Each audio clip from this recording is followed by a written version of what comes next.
ભાવનગર શહેરમાં આવતીકાલે રવિવારના રોજ 15 તારીખના લોકરક્ષક માટેની પરીક્ષાનું આયોજન કરવામાં આવ્યું છે, જેને લઈને પોલીસ દ્વારા વ્યવસ્થાના ભાગરૂપે માહિતી પૂરી પડાઈ હતી।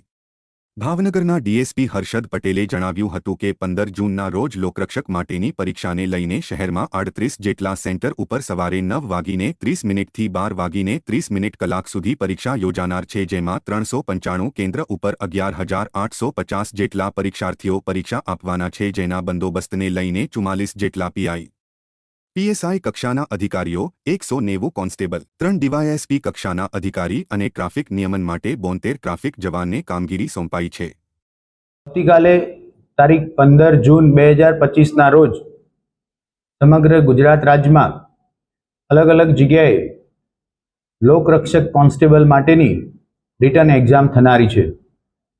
એમાંના ભાગરૂપે ભાવનગર શહેર ખાતે પણ તેના કુલ 38 સેન્ટર ખાતે પરીક્ષા લેવામાં આવનારી છે।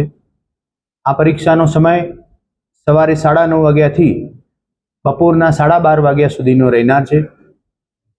38 જગ્યા ઉપર કુલ 395 જેટલા ક્લાસરૂમમાં થઈ 11,850 કેન્ડિડેટ પરીક્ષા આપનાર છે। તમામ પરીક્ષા કેન્દ્ર ઉપર પીઆઈ કક્ષાના અને પીએસઆઈ કક્ષાના અધિકારીઓનો બંદોબસ્ત રાખવામાં આવેલો છે। કુલ બંદોબસ્તમાં 3 ડેપ્યુટી એસપી રેન્ક અધિકારી, 44 જેટલા પોલીસ ઇન્સ્પેક્ટર, પોલીસ સબ ઇન્સ્પેક્ટરનો બંદોબસ્ત રાખવામાં આવેલો છે। 190 જેટલા કોન્સ્ટેબ્યુલરી સ્ટાફનો દરેક સેન્ટર ઉપર થઈ બંદોબસ્ત ડિપ્લોયમેન્ટ કરવામાં આવેલો છે।